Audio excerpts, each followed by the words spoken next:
They tell a story that Albert Einstein was once on a train in Europe, and the conductor was going around and collecting the tickets, and he asked Albert Einstein for his ticket. Albert Einstein started to search his pockets but could not find his ticket. Kept on looking all over, and finally the conductor said to him, "It's okay, Mr. Einstein, we know who you are, we trust you." But Mr. Einstein kept on searching for his ticket. And the conductor said, "It's okay, we know who you are." And Mr. Einstein said, "I know you know who I am. I also know who I am. The problem is I don't remember where I'm going." Chanukah teaches us that every person has an individual light, but it's not enough to shine your light inward. It's not enough to illuminate your life and your home and your family, but you have to place the menorah in the window. That we have to know that we have a destination, we have a direction, and our direction is to illuminate the entire world. That is the goal of Judaism and the mission statement of every Jew, to be a light unto the nations. Unlike the Shabbat candles that sit on our table, the light of the menorah must shine outward. It's interesting that in this week's Torah portion, we read about Joseph, who finds himself in a pit, in a prison in Egypt. And at the end of the Torah portion, he's the viceroy of Egypt. And when you look at the story of Joseph, you wonder, how did he end up in a pit? And how did he end up going from the pit to become viceroy of Egypt? And what we find is that at the beginning of last week's Torah portion, Joseph was having dreams about himself, grandiose dreams. But that only led him into slavery and into imprisonment. In this week's Torah portion, he interprets the dreams of Pharaoh and starts dreaming about making life better for the society around him, for illuminating the world outside by saving them from famine and starvation.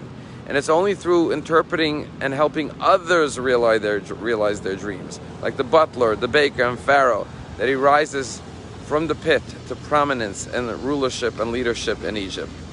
Every person has light, but we have to shine that light outward to help and benefit others. There's a rabbi in California, his name is Rabbi Moshe, and there's an amazing story that happened once. He was giving a lecture about pain and suffering and faith in God and why bad things happen to good people. And he saw this man in the class was weeping. He called him to his office afterwards and asked him, "I saw you were getting very emotional. What happened?" And he said, "Rabbi, you don't know me well, but my story is that I was married with 3 kids. I was in a terrible car accident and 2 of my children died. I was left just with my wife and my 1 daughter. Our marriage fell into disrepair and my wife divorced me, and now I was just left with this daughter. And life was so painful, living with the sadness, that one day I decided I was just going to end my life. I decided I would take my daughter out to a movie theater, take her out for a good show, and then come home, drop her off at her mother's, and do what I had to do." He said, "When I came to the movie theater, I got out of my car and I came to the mall. It was the Plaza Mall in the Simi Valley in California. I started walking towards the mall and I heard music, and then I heard it was Jewish music and it was Chanukah music. And there before the escalator going up to the movie theater, I see rabbis dancing around the menorah with music. And when I tried to walk around, and they pulled me into the circle and they started dancing with me. I hadn't danced and sang in years. And suddenly my daughter's face lit up with such pure joy as she danced around the menorah. When I looked at her face, I said, I can't do this tonight. I can't take my life. I cannot wipe that beautiful smile off her face. And I went home determined to keep on living. But I live with great pain, and that's why I was crying during your lecture." Rabbi Brisky at this point was the one who was crying. And he said, "Rabbi, is everything okay?" He says, "Let me tell you the other side of the story." He said, "My staff and I were sitting around a number of years ago, just a few years ago, and we were thinking to ourselves, how can we add to the Chanukah programs at our Chabad house? And we decided to add another lighting.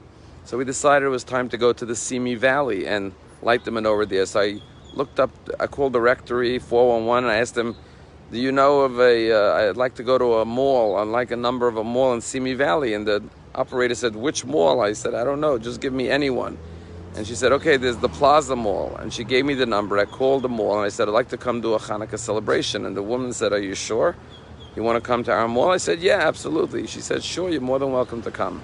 When we arrived, we realized that this mall was going out of business, and basically all the stores were closed already. The only thing that was open was the movie theater. So we set up the menorah by the movie theater with the music and the latkes and the donuts, and we did the best we can. And he said, I remember going home, he tells the man, feeling sad and distressed that we did all this effort and celebration and there were just a few people, maybe a couple of dozen people that came by that night.